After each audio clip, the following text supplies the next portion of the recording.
ಓ ಶಂಕರ್, ನಿಂತ್ಕೋ ಶಂಕರ್, ನಿಂತ್ಕೋ. ಏನಾದ್ರು ಕೆಲಸ ಇತ್ತಾ? ಹಾ, ಕೆಲಸವೆಲ್ಲಿಂದ ಬಂತು ಶಂಕರ್?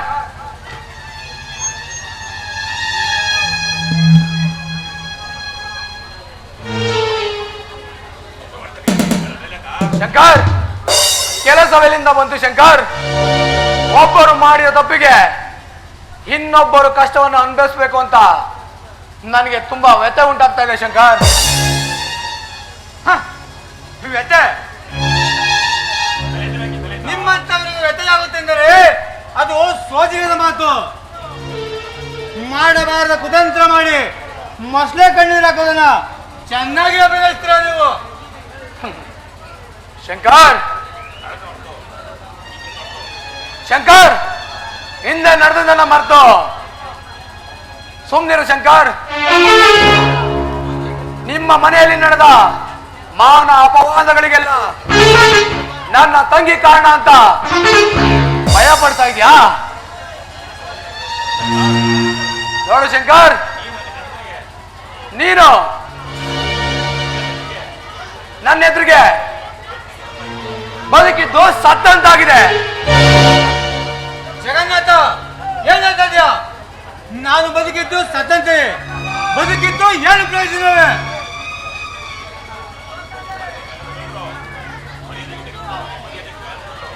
ಶಂಕರ್, ಮರ್ಯಾದೆಗೆ ಕಳಂಕ ತಲುಗಿದ್ರು ಕಂಡು ಕಾಣದಂತೆ ಇದ್ದೀಯಲ್ಲ, ನೀನೊಬ್ಬ ಷಂಡ ಕಣ, ಷಂಡ. ಬಾಯಿ ಬಿಗಿಡದ ಮಾತನಾಡು. ಸ್ವಾಭಿಮಾನಕ್ಕೆ ಧಕ್ಕೆ ಉಂಟಾದರೆ ಪ್ರಾಣಾಹುತಿಗೆ ಎಂದಿರುವುದಿಲ್ಲ ಈ ಶಂಕರ್. ಇವನ ಮನಸ್ಸನ್ನು ಹಿಂಸಿಸಬೇಡ. ಅದೇನೆಂದು ನೇರವಾಗಿ ಹೇಳು. ಶಂಕರ್, ಒಂದು ಕೊಡದ ಹಾಲಿನಲ್ಲಿ ಒಂದು ತೊಟ್ಟು ಹುಳಿ ಬಿದ್ರು ಆ ಕೊಡದ ಹಾಲೆಲ್ಲ ಕೆಟ್ಟೋಗುತ್ತೆ. ಹಾಗೆ ನಿಮ್ಮ ಮನೆಯ ಕೂಡ ತುಂಬಿದಂತಿರುವ ನಿಮ್ಮ ಮನೆ ಸ್ಮಶಾನವಾಗ್ತಾ ಇದೆ ಶಂಕರ್, ಸ್ಮಶಾನವಾಗ್ತಾ ಇದೆ. ಈ ನಿನ್ನ ಮಾತಿನ ಅರ್ಥ? ಶಂಕರ್, ನಿನ್ನ ಮನೆಯಲ್ಲಿ ನಡೆಯುವ ಕಲಹ ಆಸ್ತಿಯ ಸಮಪಾಲಿಗಲ್ಲ,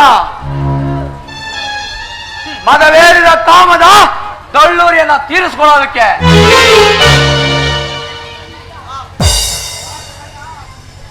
ಜಗನ್ನಾಥ, ಹೊಲಸು ತಿನ್ನುವ ಪ್ರಾಣಿಯ ಬಾಯಿಯಿಂದ ದುರ್ವಾಸನೆ ಬರುತ್ತದೆ ವಿನಃ ಕಸ್ತೂರಿ ವಾಸನೆ ಎಂದಿಗೂ ಬರೋದಿಲ್ಲ. ಹಾಗೆ ಕಂಡ ಹೆಣ್ಣು ಮಕ್ಕಳ ಶೀಲ, ಅವರ ಸುಂದರವಾದ ಬದುಕನ್ನು ಗುಣ ಸಮೇತ ಕಿತ್ತೊರೆಸುವ ನಿಮ್ಮಂತವರು ಮನುಷ್ಯರಲ್ಲ, ಪಿಶಾಚಿಗಳು. ಹೊರಟೋಗಲಿದ್ದ ಶಂಕರ್,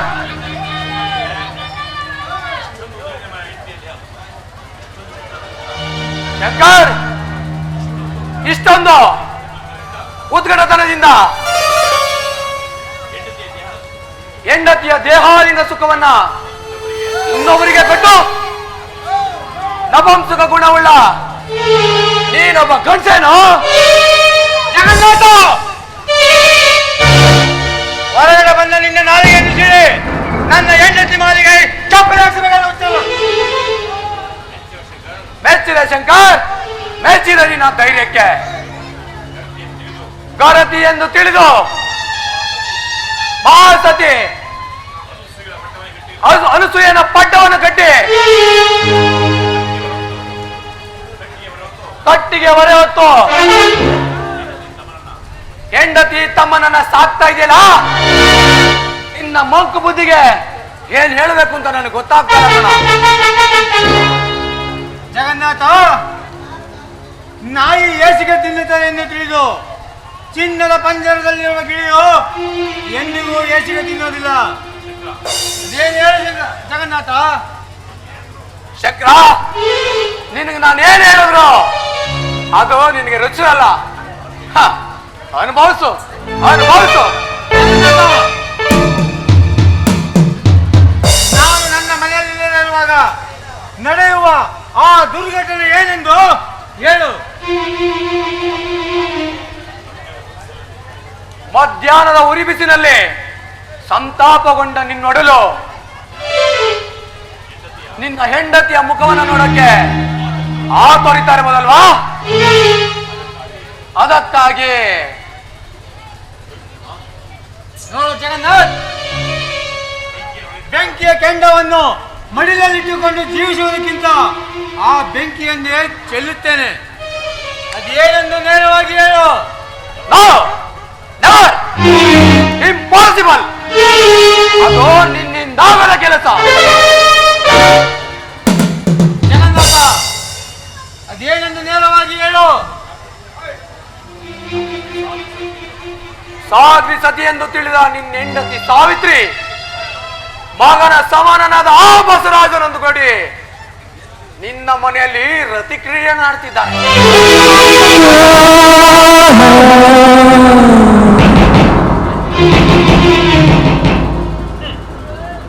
ಜಗನ್ನಾಥ, ನಿನ್ನ ಮರ್ಮ ಕರ್ಮಗಳ ತತ್ವೋಪದೇಶಗಳ ಇದ್ದಾವಡಿ ನನಗೆ ಬೇಕಾಗಿಲ್ಲ. ಶೀಲವನ್ನೇ ತನ್ನ ರಕ್ಷಾ ಕವಚವಾಗಿ ಮಾಡಿಕೊಂಡು ಪತಿಭಕ್ತಿಯೇ ದೈವ ಭಕ್ತಿಯನ್ನು ಮೀರುವ ನನ್ನ ಹೆಂಡತಿ ಸಾವಿತ್ರಿ ಹಾಗೂ ಅಣ್ಣನ ಮಾತೆ ವೇದ ವಾಕ್ಯ ಎಂದು ಶಿರವಾಗಿ ನಡೆಯುವ ನನ್ನ ತಮ್ಮ ಬಸವರಾಜನ ಬಗ್ಗೆ ಇಲ್ಲ ಸಲ್ಲದ ಕತೆ ಕಟ್ಟಿ ಮಾತನಾಡಿದರೆ ಹುಷಾರ್. ನೋಡು ಶಂಕರ್, ನಂಬುದ್ರೆ ನಂಬು, ಬಿಟ್ರೆ ಬಿಡು. ಜನಾಪಾದಕ್ಕೆ ಸಿಲುಕಿ ಸ್ವಾಭಿಮಾನ ಕಳ್ಕೊಂಡು ಷಂಡನಂತನಾಗಿ ಹೆಂಡತಿ ತಮ್ಮನನ್ನ ಸಾಕ್ತಾರ ನೀನೊಬ್ಬ ಪಶು ಕಣ, ಪಶು. ಜಗನ್ನಾಥ, ಅದು ತಾಯಿ ಮಗನ ಸಂಬಂಧ ಕಣು. ಶಂಕರ್, ಬೇಗ ಹೋಗಿ ನಿನ್ನ ಮನೆಯಲ್ಲಿ ನಡೆಯುವ ಸರಸ ಸಲ್ಲಾಪದ ರತಿ ಕ್ರೀಡೆಯನ್ನ ನೋಡು.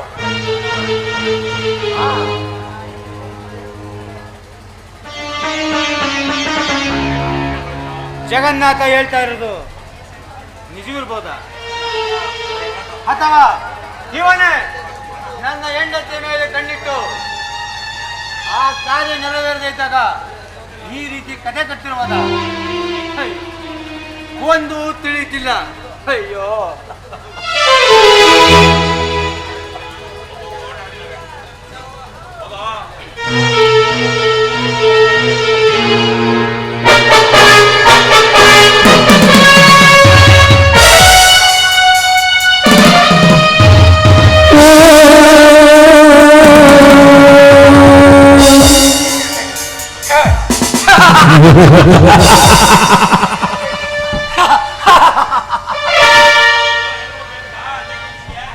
ಹೋಗು ಶಂಕರ್, ಹೋಗು. ನಿನಗೆ ನಾನೆಣದೆ ಹೊಸದೊಂದು ಬಲೆ. ಸಾವಿತ್ರಿ, ಹಣದ ಮತ್ತಿನಿಂದ ಸೌಂದರ್ಯದ ಮತ್ತಿಂದ ಮೆರೆದಿದೆಯಲ್ವಾ? ನಿನ್ಗೆ ಇದೇ ಕಣೆ ಮಾರಿ ಹಬ್ಬ. ಏ ಬಸವರಾಜ್, ನಿಮ್ಮ ಅಣ್ಣನೇ ನಿನ್ ಮೇಲೆ ಅನುಮಾನ ಆಗ್ಬಿಟ್ಟು ನಿನ್ನ ಮನೆಯಿಂದ ಆಚೆ ಹಾಕ್ಲಿಲ್ಲ ಅಂದ್ರೆ ನನ್ನ ಜಗನ್ನಾಥನೇ ಎಲ್ಲ ಕಣ. ಇದೇ ದಿನಕ್ಕಾಗಿ ಕಾಯ್ತಾ ಇದೆ.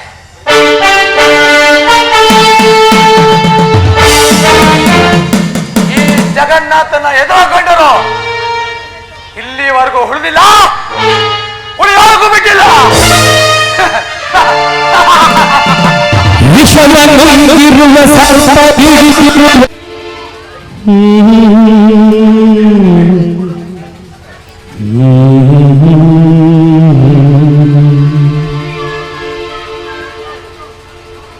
ಅತ್ತೆ, ನೋಡಿದ್ರತ್ತೆ ಈ ಮನೆ ಹಿರಿ ಸೊಸೆ ಪರಿಸ್ಥಿತಿನ ನೋಡಿದ್ರತ್ತೆ. ಯಾವ ಜನ್ಮದಲ್ಲಿ ನಾನು ಯಾರಿಗೆ ಕಷ್ಟ ಕೊಟ್ಟಿದ್ದೋ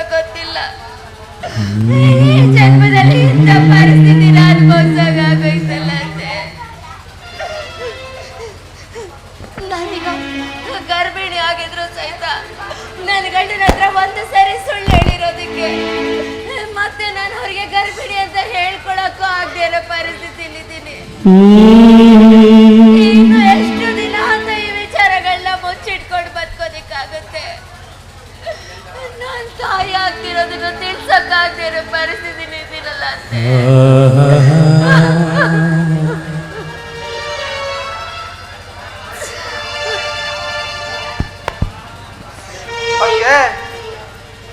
ಏಕಮ್ಮ ಕಣ್ಣೀರು ಸುರಿಸಿದ್ರೆ ಹೊಡಿತೀವಲ್ಲ, ಇನ್ನು ವಿಜಯದಶಮಿ ಹಬ್ಬ ಅಲ್ವಾ, ಸಂತೋಷವಾಗಿ ಇರ್ಬಿಟ್ಟು. ಏಕಮ್ಮ ಏನಾಯ್ತು? ಏನಿಲ್ಲಪ್ಪ, ಆ ಕಸ ಗುಡಿಸಿದ್ನಲ್ಲ, ಧೂಳು ಬಿತ್ತಷ್ಟೇ ಕಣ್ಣಿಗೆ. ಅಮ್ಮ ಸಾಕ್ ಮಾಡಮ್ಮ, ನಿನ್ನ ಕಮ್ಮನಿ ನೋಡಿದ್ರೆ ಗೊತ್ತಾಗುತ್ತೆ. ದುಃಖಿತಳಾಗಿ ಕೂರುವ ಸಮಯ ಹೋಯ್ತಮ್ಮ.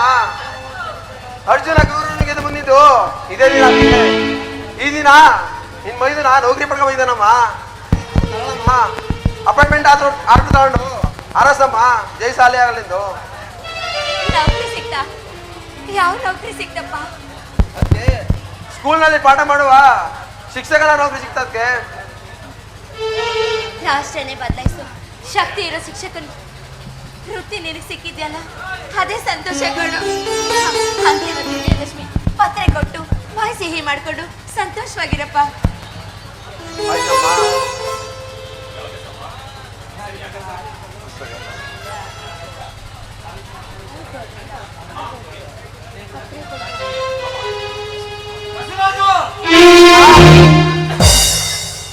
ಕೊಡು ಬಸವರಾಜ, ಕೊಡು. ನಿನ್ನ ಮನಸ್ಸಿಗೆ ತೃಪ್ತಿಯಾಗುವಷ್ಟು ಕೊಡು. ಎಲ್ಲವನ್ನು ಹೊರಗಡೆ ಬಿಸಾಕ್ತೇನೆ. ಅಣ್ಣ ಏನ್ ಮಾತಾಡ್ತದೆ ಅಣ್ಣ? ಬಸವರಾಜ, ಸುಂದರವಾದ ಕರು ನೀನೆಂದು ತಿಳಿದು ಸರ್ವಸ್ವವನ್ನು ದಾರಿ ಎಳೆದು ಬೇಸಿದೆ. ಅದರ ತಪ್ಪಿಗೆ ಹದ್ದಾಗಿ ವಿಷದ ಕೊಕ್ಕಿನಿಂದ ಕುಕ್ಕಿ ಬಿಟ್ಟೆಯಲ್ಲೋ ಹಳ್ಳಕ್ಕೆ. ಅಣ್ಣ ಏನ್ ಮಾತಾಡೋದು ಅಣ್ಣ? ನಾನು ನಿನಗೆ ಸೇಡು ಕಾರಿದೆ. ಕರು ಎಂದಾದರೂ ತಾಯಿನ ಕೊಲ್ಲುವುದಣ್ಣ? ಕೊಲ್ಲುವುದೇ ಇಲ್ಲ, ಕೊಲ್ಲುವುದಿಲ್ಲ. ಆದರೆ ಆ ಕರು ಅರಯಕ್ಕೆ ಬಂದಾಗ ಹಾಲು ಉಣಿಸಿದ ತಾಯಿಯೊಂದಿಗೆ ಸಂಭೋಗ ಮಾಡುತ್ತದೆ ಅಲ್ಲವೇ? ನಿನ್ನ ಕಾಮದ ತೀರಿಸಿಕೊಳ್ಳಲಿಕ್ಕೆ ಬೇರೆ ಯಾರು ಸಿಗಲಿಲ್ಲ ನಿನಗೆ? ಅಣ್ಣ ಅದು ಹೋಗ್ಲಿ. ಅಣ್ಣ ನನಗೆ ಅರೇದ ಮಬ್ಬು ಕವಿದಿದೆ ಎಂದು ನನ್ನ ಹತ್ರ ಒಂದು ಮಾತು ಹೇಳಿದ್ರೆ ಎಣ್ಣೆತ್ತವರ ಕಾಲು ಕೈ ಹಿಡಿದು ನಿನಗೆ ಮದುವೆ ಮಾಡ್ತಿದ್ದೆನೋ, ಅದು ಬಿಟ್ಟು ಈ ರೀತಿ ಚಶ. ಅಣ್ಣ ಏನಾಗಿದೆ ನಿನ್ಗೆ? ಊಟ ಬಿಡಿದಿರೋದು ನಿನಗೆ? ನಿಜ, ಊಟ ಬಿಡಿದಿದೆ. ತಮ್ಮಂದಿರನ್ನು ಸರ್ವಸ್ವವನ್ನು ಜೋಪಾನ ಮಾಡಿದೆ.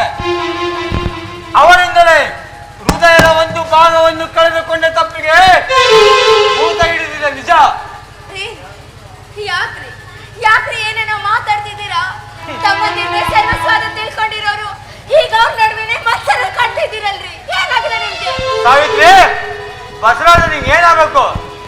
ಅರೆ, ಒಬ್ಳು ತಾಯಿ 9 ತಿಂಗಳು ಹೊತ್ತು ಎತ್ತು ಸಾಕೆ ಬೆಳೆಸದೇ ಇದ್ರು. ಇವಳು ನನಗೆ ಮಗ ಕಣ್ರಿ, ಮಗ. ಹೊಚ್ಚು ಬಾಯಿ ಚಾಲೆ.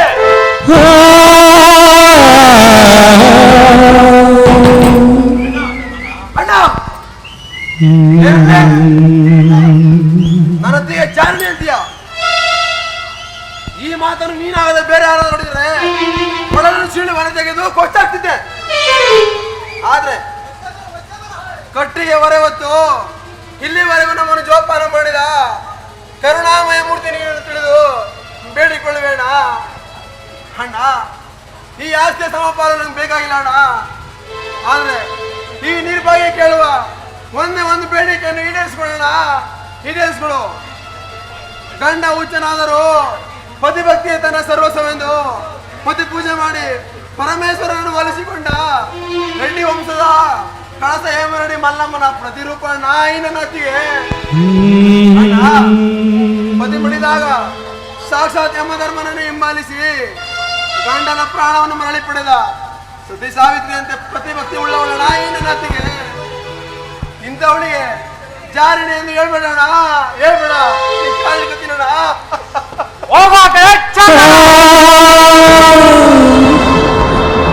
ತಪ್ಪು ಗಂಡನ ಪಡೆಯುವುದು ಇನ್ಯಾರೋ ದುಡಿಯುವ ಸಾಧಕಿ ಒಬ್ಬನಾದರೆ ಸುಖಿಸುವ ಮನುಜ ಇನ್ಯಾರೋ ನೀತಿ ನ್ಯಾಯವೇ ಇಲ್ಲದಾಗಿದೆ ನಿನ್ನ ಕಥೆಯಲ್ಲಿ ಏನು ಹೇಳಲಿ ಕಾಣದ ಊರಲ್ಲಿ ನೀ ಕುಳಿತಿರುವೆ ಎಲ್ಲರ ಕಥೆಯ ನೀ ಬರೆದಿರುವೆ ಎಂದು ಮುಗಿಯದ ಬಾಳ ನಾಟಕವ ಆಡಿಸುತ್ತಿರುವೆ ನೀ ನೋಡುತ್ತಲಿರುವೆ ಮುಚ್ಚು ಬಾಳೆ ಜಾರಿಣಿ ಎಂಬ ಶಬ್ದವಂತ ಈ ಗಯ್ಯಾಳಿಯು ಏಮಾರೆಡ್ಡಿ ಮಲ್ಲಮ್ಮನೂ ಅಲ್ಲ ಸತಿ ಸಾವಿತ್ರಿಯೂ ಅಲ್ಲ. ಇವಳ ಪರವಾಗಿ ಮಾತನಾಡುವ ನೀನು ಶ್ರೀರಾಮಚಂದ್ರನ ತಮ್ಮ ಲಕ್ಷ್ಮಣನೂ ಅಲ್ಲ ಭರತನೂ ಅಲ್ಲ. ಕಾಮಕ್ಕೆ ಕಣ್ಣಿಲ್ಲವೆಂಬಂತೆ ಹೊತ್ತಿಗೆಯನ್ನು ತಾಯಿಯನ್ನು ತಿಳಿಯದೆ ಆಲೋಚಿಸಿದ ತಾಯಿಯೊಂದಿಗೆ ಸಂಭೋಗ ಮಾಡುವ ಪ್ರಾಣಿಯ ಜಾತಿಗೆ ಸೇರಿದವ ನೀನು.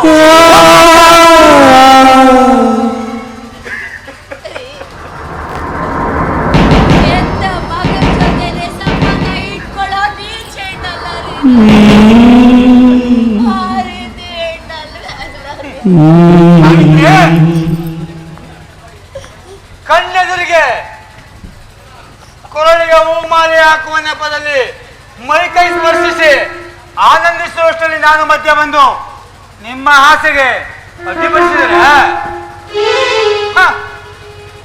ನನ್ನ ನಿರ್ಧಾರವನ್ನು ನನ್ನ ಮನಸ್ಸಾಕ್ಷಿಗೆ ಬಿಟ್ಟು ಈ ನಿನ್ನ ಪ್ರಿಯಕರ ನಿನ್ನನ್ನು ಹೂವಿನಂತೆ ನೋಡಿಕೊಳ್ಳಲು ಬಿಟ್ಟು ಸುಮ್ಮನಿರಬೇಕಿತ್ತ. ಏನು ತಪ್ಪಾಡಿಲ್ಲ. ಮಗನ ಸಮಾನ ಆಗಿರೋ ತಮ್ಮನನ್ನ ಈ ರೀತಿ ವ್ಯಂಗ್ಯವಾಗಿ ಆಡಿಸಿ ಮಾತಾಡ್ತಿದ್ದೀರ. ತಪ್ಪ ನಾನು ಏನ್ ಮಾಡಿದ್ದೀನಿ? ಹೇಳಿ ಹೆಣ್ಣು ನಾನಲ್ಲ ರೀ, ನಾನಲ್ಲ.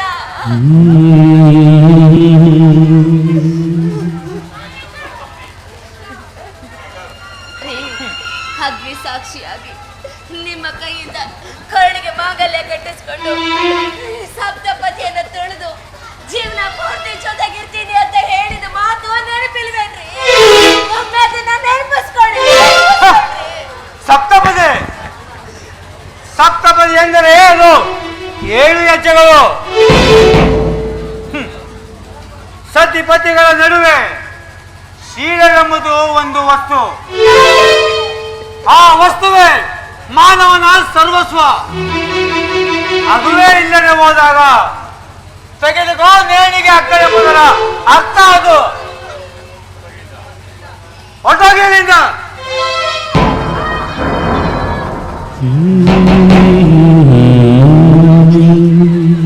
ಶೀಲನೇ ನನ್ನ ಸರ್ವಸ್ವ, ಶೀಲನೇ ನನ್ನ ಜೀವನ. ಶೀಲ ಕಳ್ಕೊಂಡ ಮೇಲೆ ಒಡೆದೋಗಿರೋ ಗಡಿಗೆ ಅಂತ ತಿಳ್ಕೊಂಡು ಬದುಕ್ತಾ ಇರೋ ಹೆಣ್ಣು ಕಣ್ರಿ ನಾನು. ದಯವಿಟ್ಟು ನನ್ನನ್ನು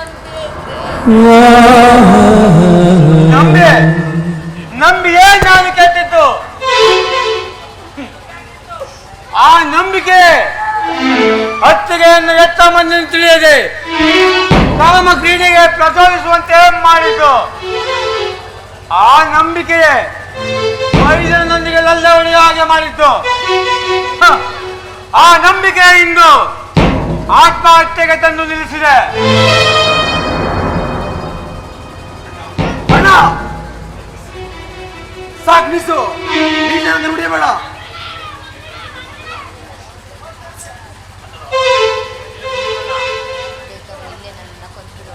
ಅಣ್ಣ ಬೇಕಾದ್ರೆ ನನ್ನ ಇನ್ನೇ ಕೊಂದ್ಬಿಡೋಣ. ಅತ್ತಿಗೆ ಅವನಿಗೆ ಸರಸ ಹೊಡೆದ ಕಾಮಕ ಎಂದು ಚುಚ್ಚಿ ಚುಚ್ಚಿ ಮಾತಾಡಬೇಡ. ನಿನ್ ಕೈ ಮೂತಿ ಆಗೋತೀನಣ್ಣ.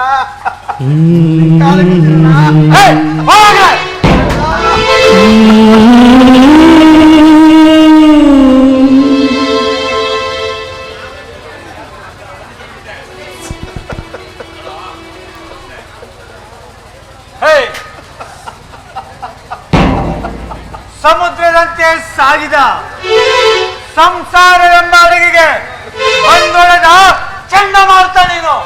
ಹೋಗು ಆಚೆ.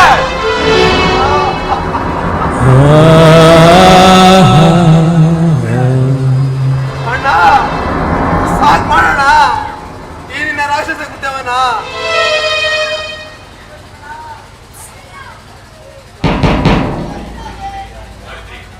ಸಾವಿತ್ರಿ, ಒಂದು ಕ್ಷಣ ನಿಂತ್ಕೊಂಡ್ಬಿಡಿ. ಹೊರಟಾಗಿ ಇಬ್ರು ಇಲ್ಲಿಂದ ಆಚೆ. ಹೋಗು ಅಂದ್ರೆ ಎಲ್ಲಿಗ್ರಿ ಹೋಗ್ಲಿ, ಎಲ್ಲಿಗ್ ಹೋಗ್ಲಿ? ಅರೆ ನಾನಿವಾಗ ಗರ್ಭವತಿ ಕಣ್ರಿ. ಈ ಸಮಯದಲ್ಲಿ ನಾನು ಹೋಗು ಅಂದ್ರೆ ಎಲ್ಲಿಗ್ ಹೋಗ್ಲಿ? ಹಾ, ಗರ್ಭವತಿ. ಇಲ್ಲಿಯವರೆಗೂ ಇಲ್ಲದ ನೀನು ಈಗ ಗರ್ಭವತಿ. ಬಸವರಾಜ, ಚೆನ್ನಾಗಿ ಬಿಟ್ಟಿರುವೆ ವಿಷದ ಬೀಜವನ್ನ. ಆ ವಿಷದ ಬೀಜ ಈಗ ಮೊಳಕೆ ಹೊಡೆದು ಬೆಳೆಯುತ್ತಿದೆ ಇವಳ ಒಡಲಿನಲ್ಲಿ. ಸಾವಿತ್ರಿ, ಮಕ್ಕಳಿಲ್ಲದಿದ್ದರೆ ಸಮಾಜದಲ್ಲಿ ಜನರು ಬಂಜೆ ಬಂಜೆ ಎಂದು ಕರೀತಾರೆ ಎಂದು ತಿಳಿದು ಈ ಮೈಜಿನ ಜೊತೆ ಅಲ್ಲೇ ಹೊಡೆದು ಧರಿಸಿ ನಿಂತಿರುವವರು ಯಾರು ಈ ಪಾಪದ ಪಿಂಡವನ್ನು?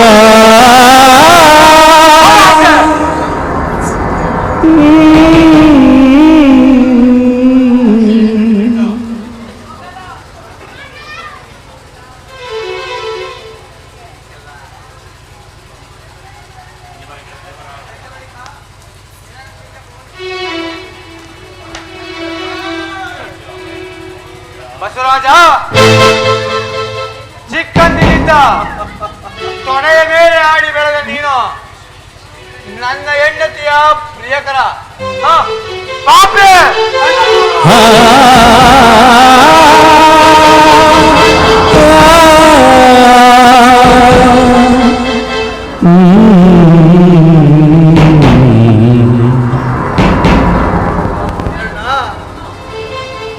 ಹಿಂದೆ 15 ವರ್ಷಗಳ ಹಿಂದೆ ತಂದೆ ನಾನು ಹೊಡಿತಿದ್ರಣ್ಣ.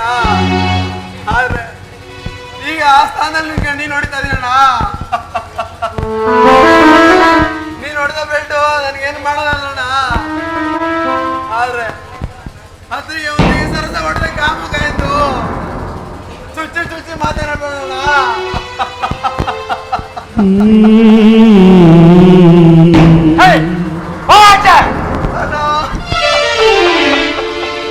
ಸಂಶಯಭೂತ ಅಣ್ಣ ತಮ್ಮರ ದೂರ ಮಾಡಿತ. ಸಂಶಯಭೂತ ಅಣ್ಣ ತಮ್ಮರ ದೂರ ಮಾಡಿತ. ಸತ್ಯವೇನೆಂದು ಅರಿಯದ ಮನಕ್ಕೆ ಚೂರಿ ಹಾಕಿತ. ಚೂರಿ ಹಾಕಿತ. ಚೂರಿ ಹಾಕಿತ. ನಿಮ್ದಮ್ಮಯ್ಯ, ದಯವಿಟ್ಟು ಇಂಥ ಪರಿಸ್ಥಿತಿಯಲ್ಲಿ ನನ್ನನ್ನ ಮನೆಯಿಂದ ಹೊರಗೆ ಹಾಕಿದ್ರೆ ನಾನು ಹೋಗ್ಲಿ. ನಿಮ್ಮ ಕೈ ಮಗದ ಬೇಡ್ಕೊಳ್ತೀನಿ. ಈ ಮನೆಯಲ್ಲಿ ಒಂದು ಮೂಲೆಯಲ್ಲಿ ಕೆಲಸ ಮಾಡಿಕೊಂಡು ಉಳಿದಿದ್ದ ನಾನು ಹೊಟ್ಟೆ ಉರ್ಕೋತೀನಿ. ದಯವಿಟ್ಟು ಹೋಗಿ ಆಚೆ ಚಾರಡೆ.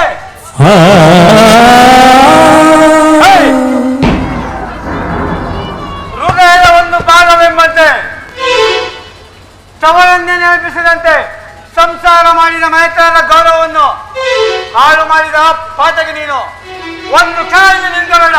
ಹೋಗಾಕ.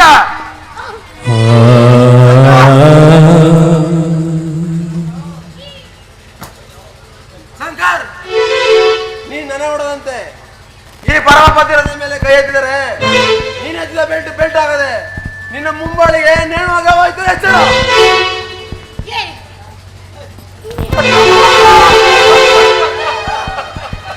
ಹೌದು, ನನ್ನ ಗಂಡ ಕಣೋ. ನನ್ನ ಗಂಡನಿಗೆ ಎದುರವಾಗಿ ಅವ್ರ ಕೈ ಎಷ್ಟೆಷ್ಟು ದೊಡ್ಡವರಾಗ್ಬಿಟ್ಟೆ ನೀನು. ಅವ್ರು ನನ್ನನ್ನ ಹೊಡಿತಾರೆ, ಬಡಿತಾರೆ, ಇಲ್ಲೇ ಸಾಯಿಸ್ತಾರೆ. ಈಗ ಯಾರು ಅದನ್ನ ಕೇಳೋದಿಕ್ಕೆ?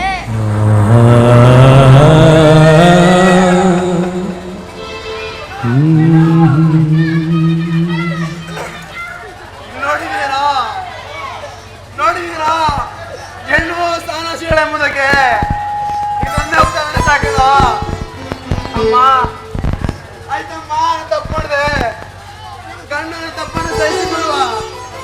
ಹೆಣ್ಣತೆ ಇರೋದಿಲ್ಲ ಇಂಥ ಕೊಬ್ಬಿನ ಅಂತಿರೋರು ಅಟ್ಟಾಸಿಗೆ ಆಯ್ತಿರ್ಬಮ್ಮ ಅಟ್ಟಾಸಿಗೆ ಆಯ್ತಿರೋದು ಶಂಸಮ್ಮ ಶಂಸು ಇಂಥ ನಾಟಕಗಳಿಗೆಲ್ಲ ಮನಸ್ಸೋರುವವನು ನಾನಲ್ಲ. ಸಾವಿತ್ರಿ, ಬಿಚ್ಕೊಳ್ಳ ಮಾಂಗಲ್ಯವನ್ನ. ಬೇಡರಿ, ನಿಮ್ಮದಮ್ಮ ಯಾತೀನಿ. ಸಾವಿತ್ರಿ, ದಯವಿಟ್ಟು ಮಾಂಗಲ್ಯ ಈ ತಾಳಿನ ಬಿಚ್ಕೊಟ್ಟು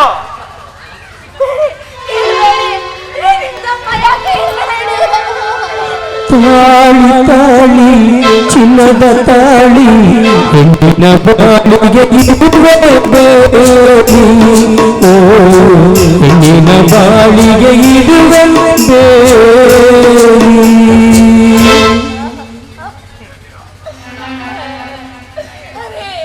ನಿಮ್ಮದಪ್ಪ ಯಾರೇ ನನ್ನ ಮಾಂಗಲ್ಯ ಅಗ್ನಿ ಸಾಕ್ಷಿಯಾಗಿ ನೀವೇ ಕಟ್ಟಿರೋ ಈ ಮಾಂಗಲ್ಯನ ನೀವೇ ಬದುಕಿರುವಾಗಲೇ ಕೈಯಿಂದ ಕರೆದು ಬಿಟ್ರಲ್ರಿ.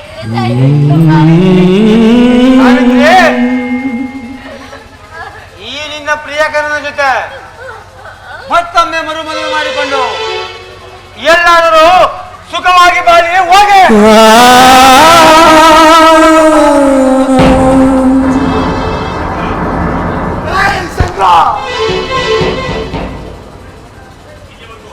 ಇಲ್ಲಿವರೆಗೂ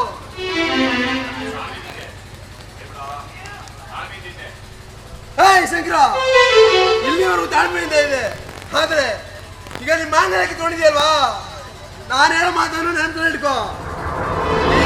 ಮಾಂಗಲ್ಯ ಕೇವಲ ಅಶಾಶ್ವತ. ನಿನ್ನ ಗಂಡ ಹುಟ್ಟುವ ಮಗು ತಾಯಿ ಊಟದಲ್ಲಿ ಮನೆ ಬಿಟ್ಟು ಹೋಗಿದೆ. ಮುಂದೆ ಇದೇ ಮಗುವಿನಿಂದ ಬಂದು ಈ ಸಾಧನೆಯೊಂದಿಗೆ ಪುನರ್ವಿವಾಹವನ್ನು ಮಾಡುತ್ತಿದ್ದಾರೆ. ನನ್ನ ಹೆಸರು ಬಸವರಾಜ ಅಲ್ಲ ಕಣೋ, ಬಸವರಾಜ ಅಲ್ಲ. ಒಂದು ವೇಳೆ ನಾ ಮಾಡಿದ ಪದವನ್ನು ಪೂರೈಸಿ ಹೋದರೆ ನನ್ನ ತಾಯಿಯ ಜಾರತನದಿಂದ ದುಡ್ಡಿನಿಂದ ನನ್ನ ಜೋಪಾನ ಮಾಡಿದರೆಂದು ಈ ಇಡೀ ಸಮಾಜ ಚಪ್ಪಾಳೆ ತಟ್ಟಿದ್ದಾರೆ.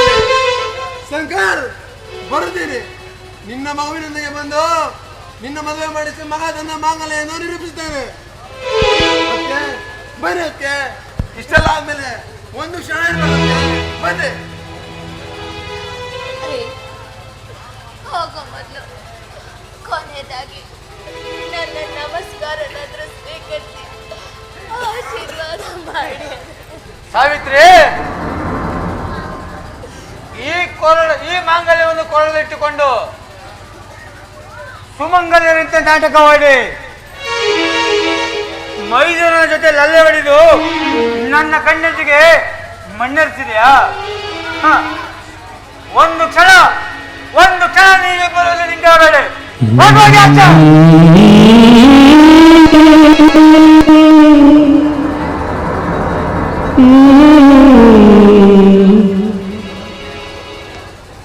ಏ ಪಾಪಿ, ಏನಿದು ನಿಂತಿದ್ಯಾ?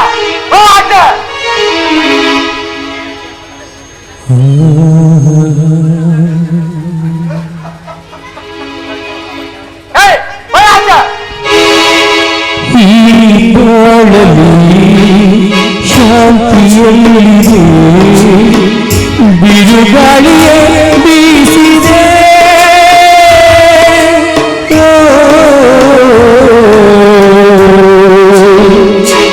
ಆಸೆಗಳೇ ಚೂರಾಯಿತೆ, ಕನಸುಗಳು ಕನಸಾಗುತ್ತೆ.